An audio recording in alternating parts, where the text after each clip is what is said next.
Okay, today we are calling pre-foreclosure homeowners. I will not classify them as sellers because I don't know if they want to sell. But I have some wonderful ladies outdoor knocking notice of defaults so that we can try to work with these homeowners before they even have an auction date. Number one, to give them more options so that if they do want to keep their homes, they know what they can do and they have people that actually care to help them. And if they decide not to keep their homes, then we'll work with them to see what options there are to sell. Please excuse my voice. I've been shaking this. I don't know what it is that will not go away. But whatever. So I'm going to go ahead and dial the phone and I'm going to keep it on speaker. So hopefully you guys can hear well through the Zoom and hopefully they will answer the phone. So let's dial.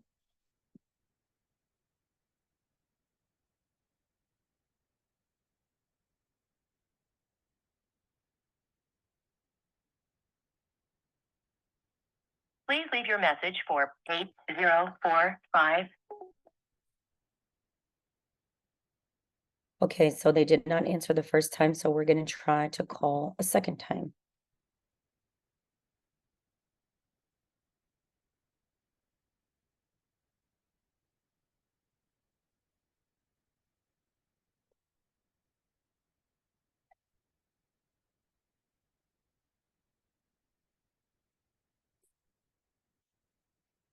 Hello? Hi, is this Eric?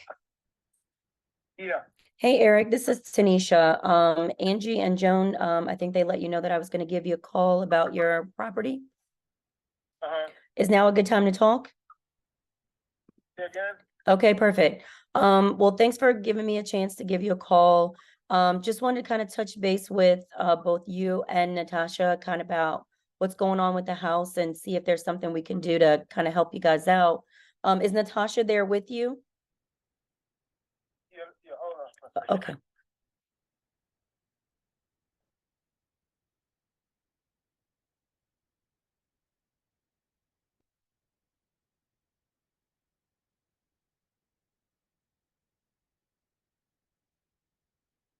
Hello?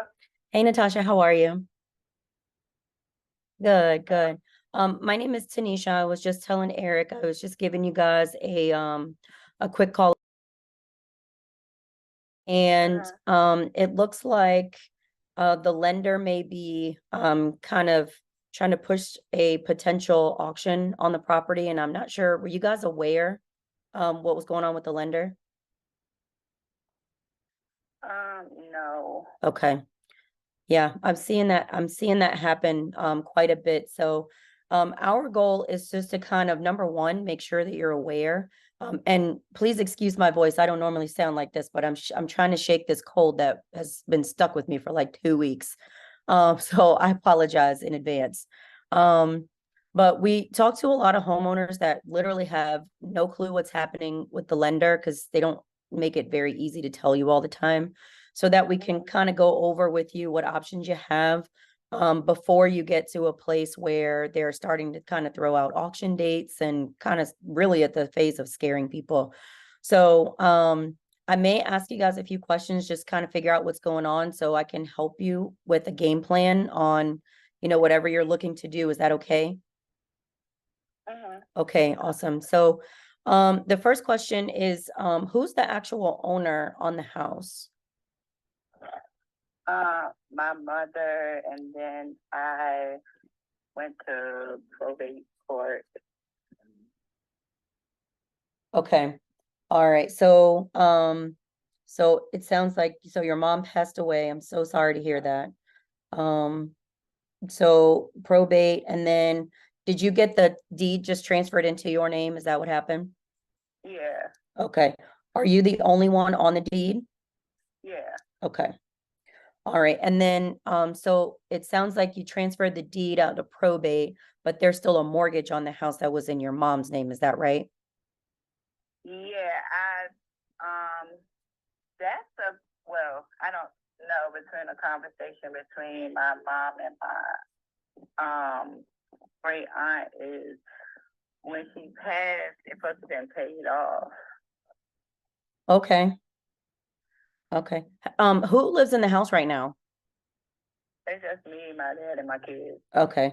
Have you gotten any letters from any lenders at all? It looks like the lender on this one is MidFirst Bank. Have you gotten any letters from them at all? I got a letter yesterday. Okay. Have you opened it?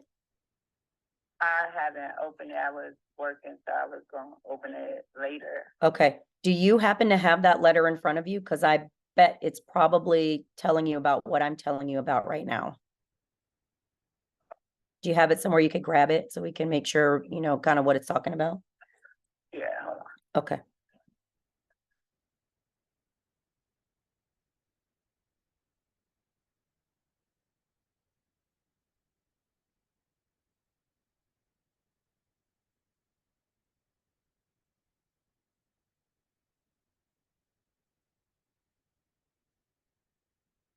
Which says like to bring the payment up. Okay. Does it tell you is it basically saying that the mortgage is behind? Yeah. Okay, That's it. okay. Does it have any details as far as the amount that it's behind? Yeah. Okay, what does it say?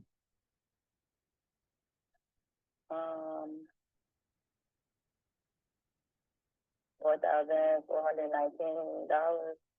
Okay.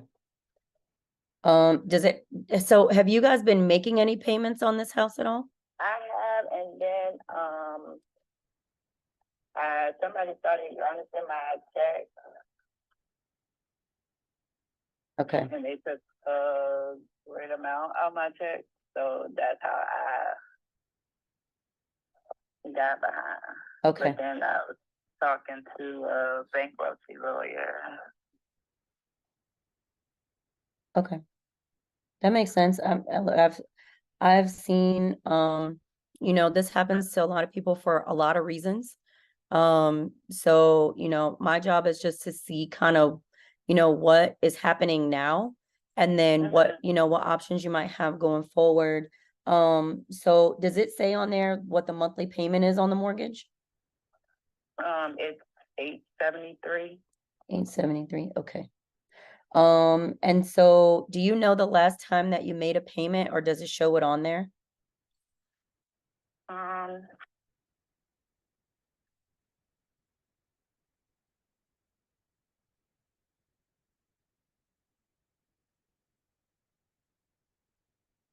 it was in October. October, okay. In October, all right. Yeah, sometimes it takes them a little bit to, you know, kind of decide to push forward on the process. So, now whose name is that letter, addressed to? Me and my mom. Okay, so both of you. Do you know, someone named Robert Henson? Do I know? Yeah, do you know anybody named Robert Henson? Okay. I was just looking up some information and it looks like that person may have been tied to the house at some point, but maybe that's old. Okay. Now, do you know, so after your mom passed, when did your mom pass away? She passed away in August. Of last year? Um, August of 21. 21. Okay. That's around the time my mom passed too. In August of 21. Okay. So August of 21, payments were current. Now, when you did the deed transfer, did you contact the lender to get your name added to the mortgage too, or were both of you on there together? I had to go through the court. Okay. All right. So is your name also on the mortgage then as well? Yeah. Okay. All right, that's good. Because that gives you flexibility on some things that you could possibly do. If your name is on the mortgage. So that's actually a good thing. Okay. So right now you're behind about 4,400. And what do you guys want to do with the house? I mean, I want to stay here. Okay. Perfect. Okay. Very good. That helps because that tells me kind of which direction to kind of walk through. So what I'm going to do is I'm going to walk through some kind of different things on what you could possibly try. Tell me if you've done any of them at all.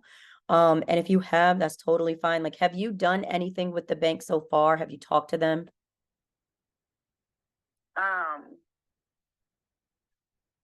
No, I have. They had called, but I deliver mail, so it's hard to kind of like, you never know when somebody's gonna come up to you to ask you a question. So Yeah.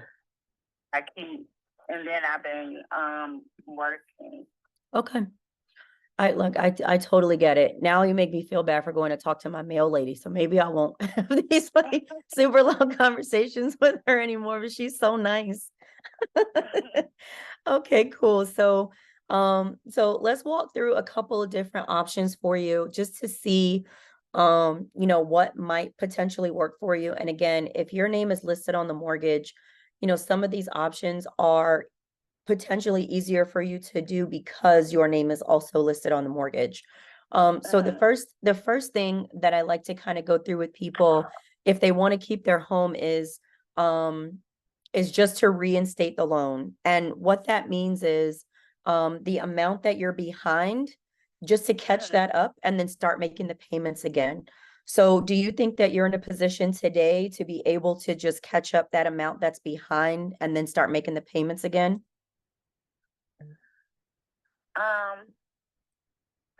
I could. Okay. Would that be a hardship for you to do that? It'll probably. I mean, I'll have to push. I guess Okay. possible. Okay. So that's a possibility. So we have the reinstatement as a possibility. And so in that scope, a couple places that you could potentially, kind of look for the money would be like, do you have maybe like an old 401k or a current one that you could borrow from? Um, I have something with my job. Okay. So I would say, maybe look into potentially what that might be. Um, because I've worked with a few other homeowners that are kind of in the same position as you, and some of them have been quite a bit further behind. It just kind of depends on the situation, but that may be something that potentially you could do, which would be to catch up the mortgage using a 401k that you have to borrow from. Because if you do have a 401k, a lot of times they'll let you do a hardship withdrawal that allows you to pull the money. Now, sometimes there are penalties associated with that, depending on, how it's set up. But that may be an option for you to think about is, if that's available at your job where you could just pull the funds to catch it up and then just start making the payments again after you do that. And then your 401k, you'd literally be basically borrowing from yourself. So you're kind of giving yourself a loan and then you just pay that back. So that's one option.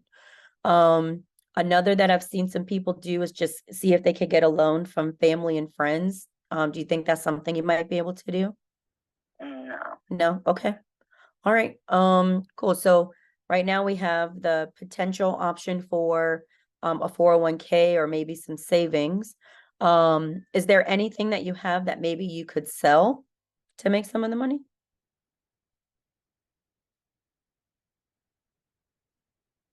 Um,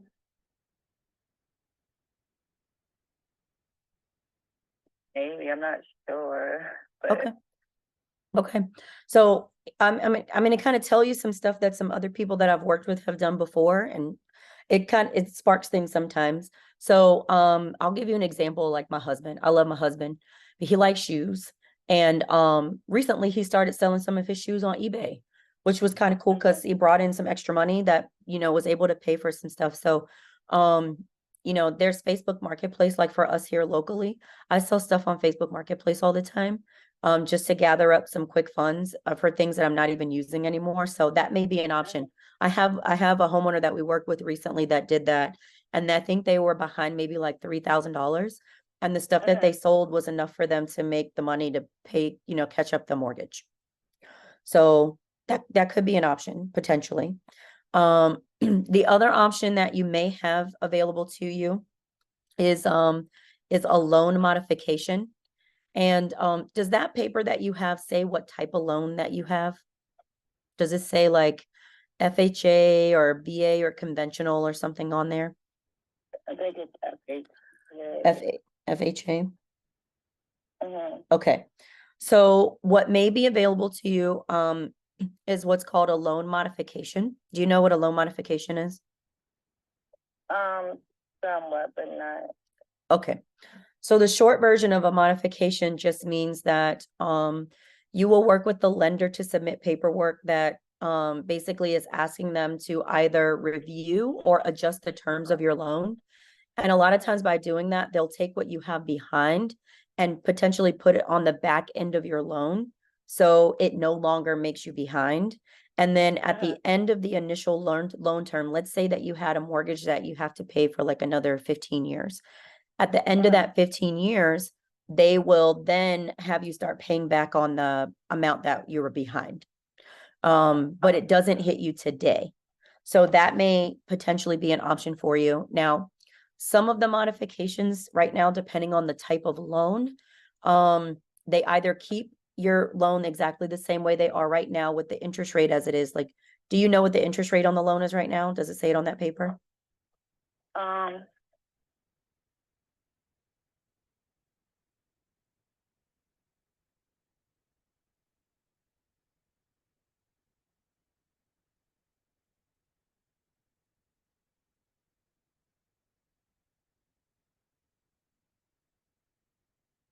Or if they've sent you any other statements maybe that you've gotten, it may say it on there. 5%. 5%. Okay. Well, 5% is better than most loan terms right now. So, is if you've seen anything in the news about, people talking about interest rates and all that kind of stuff, like, sometimes when you do these modifications, they'll keep the rate the same. Sometimes they will change it. And right now rates are a little bit higher. So that may be a thing that, makes it harder to qualify because it'll change your payment. But a modification is an option. So you could call the lender and just ask them what options are available and if a modification may work. Now, there's another option, which is recently here in our area, they've reopened what are called homeowners assistance funds, which is basically grant money from the government that is helping people to catch up the back payments on their mortgages. And then kind of like a modification, but it lets you keep the same terms. And then they just kind of put that, again, they put the money on the back end that you owe, but it lets you keep the term for your loan the exact same as it is. And you don't have to worry about that money till the end of the loan. So I can send you information too about those resources as well. And it's a quick call to see if you might qualify. Okay.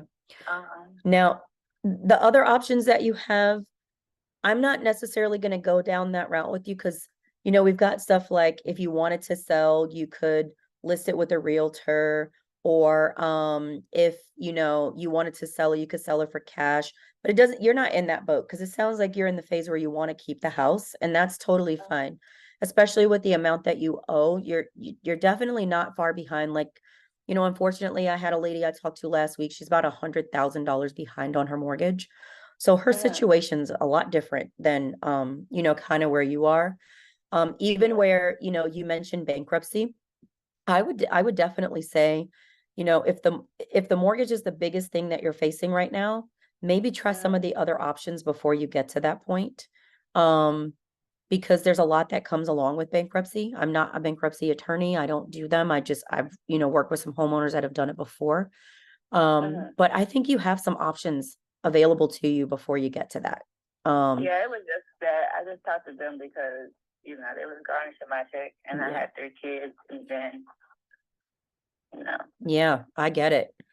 So if one of these other options worked for you to be able to catch up what's behind, are you in a position right now where you can start, making the payment, just a regular payment again?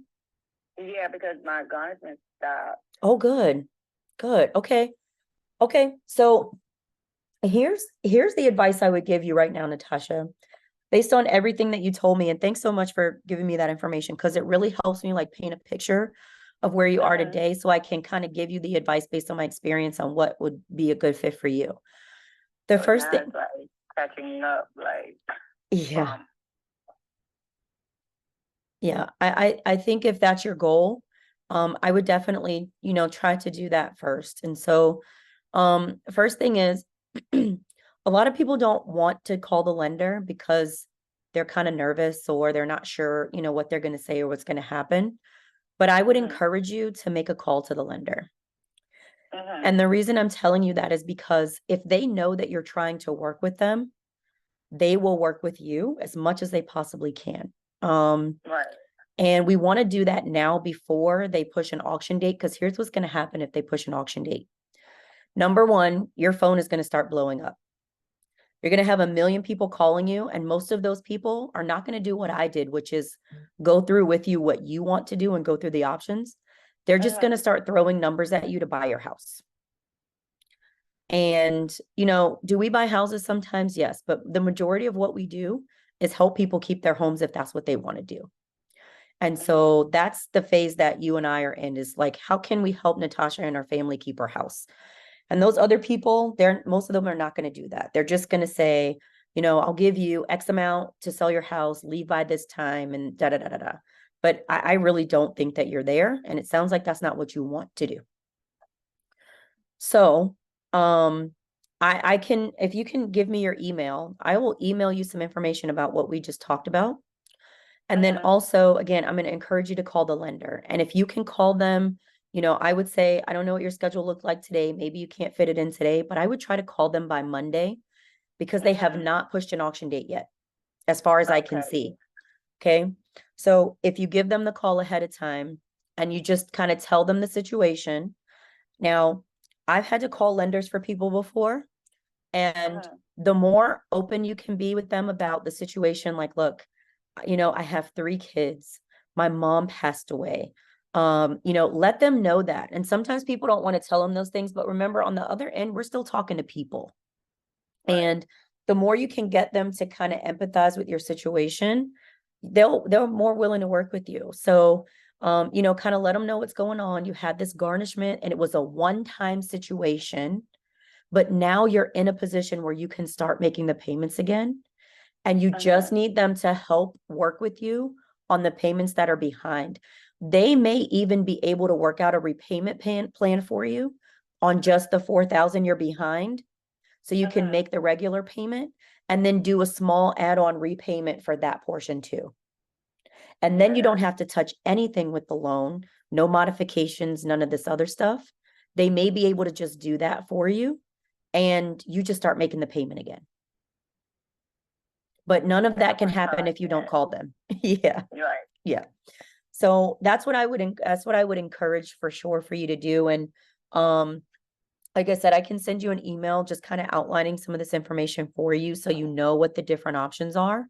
And Mhm. so let me do that before I forget. What is what is the best email to reach to send that to? It's